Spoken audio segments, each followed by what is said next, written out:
What's up? My name is Eric Butler. This channel is called Report and Opine. I am back, and from Vlad TV, ex-NBA star Andrew Bogut calls out 6-year-old son's soccer form over gender options. And I don't know too much about Andrew Bogut. He did used to play for the Warriors. I believe he won a championship with them, but that's not what this is about. He also made headlines for sort of being based, as the kids would say, when it came to the pharmaceutical requirements that the tyrannical farm mafia establishment shills were forcing on everybody. And he kind of said, that doesn't really make sense. Of course, they don't like that. But I guess it falls right in line for him to push back on the pharmaceutical requirements, and to now say for his little 6-year-old son, they don't need to be talking about this LGBT barbecue non-binary nonsense. So shout out to Andrew Bogut for standing up for something. I believe he's Australian as well, and I think they've really jumped the shark in Australia, I believe. I mean, it's happening everywhere, or everywhere in the Western world, that is. There are certain places that aren't tolerating this stuff, but again, that's a different story. The Golden State Warriors is one of American professional sports' most forward-thinking, all-inclusive organizations. Not only has the team's head coach, Steve Kerr, spoke out against police brutality on numerous occasions, but the franchise even has an LGBTQ plus night for their fans. So Vlad is a shill. Whoever's writing for Vlad is a shill. Steve Kerr is obviously a shill. Steph Curry, LeBron James, the list goes on. And Vlad here is prefacing this article by telling you how we play by the rules. We're not going to do anything mean. We're not going to do anything that's out of line. Vlad, for the record, recently canceled Scott Adams. They used to talk all the time. He had multiple interviews with Scott Adams, I believe. But Scott Adams was a big, mean racist, and we're not going to talk to him anymore. And I did a video about the Scott Adams thing, and I just said, well, basically, he has an opinion of his own. That's fine. We can all move on. Not that big of a deal. And then when you look further into it, you realize what he was saying is literally not extreme at all. He was reacting to a poll that he read, and I'll leave you to do the research on it yourself, but nothing he said was that crazy. Same thing that happens with Kanye West. Nothing he said is that crazy, but it's just, it can't be said, right? So as soon as, obviously, as soon as you say something that goes against what they are willing to accept, then you are going to get canceled, no matter white, black, whatever it is. So they can probably quit playing that race card at this point in time. And Vlad, dude, stop. Like, nobody, I mean, most people will call this guy a, quote, culture vulture, right? Where he's made millions of dollars off of basically, promoting rap beefs and gangsters and thugs and stuff. So I don't know how he got up on this high horse, but I've gotten a little bit off track. Back to Andrew Bogut. For the record too, last thing, before we move on, who in their right mind, even in San Francisco, even in the Bay Area, if we're talking about real NBA fans, what does this what does it matter? Are you really convincing? Is that going to sell more season tickets because you put a rainbow on a Warriors jersey? It doesn't make any sense, but they don't. It's not really about the money. Of course, they need to make the money. The bottom line is always, a very important thing.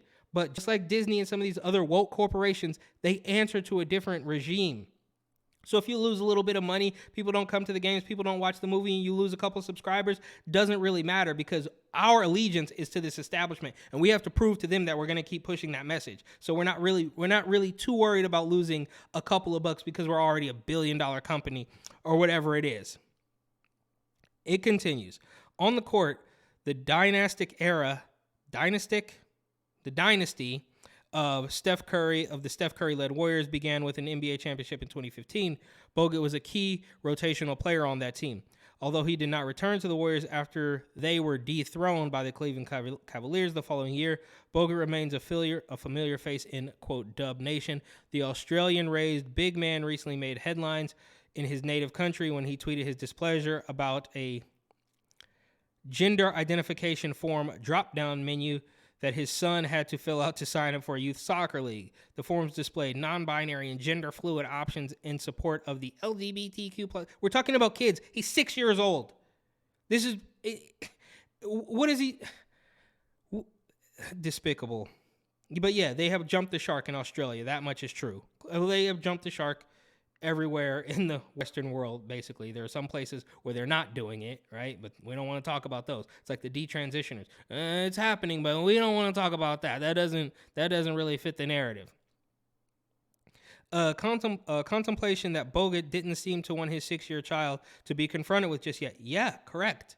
Signing up our 6-year-old. Once again, 6-year-old up for soccer. Bogut tweeted, "Come on, football." Okay, that's from Football Australia. Yeah, I mean, it's not rocket science, right?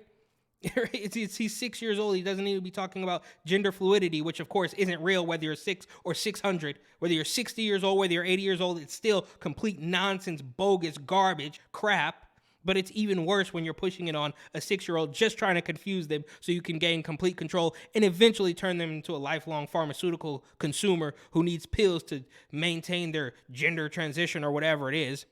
Shortly after the post, several Twitter users offered scathing rebuttals about the sentiment behind his words. And here's Vlad, of course, being in his establishment shield bag.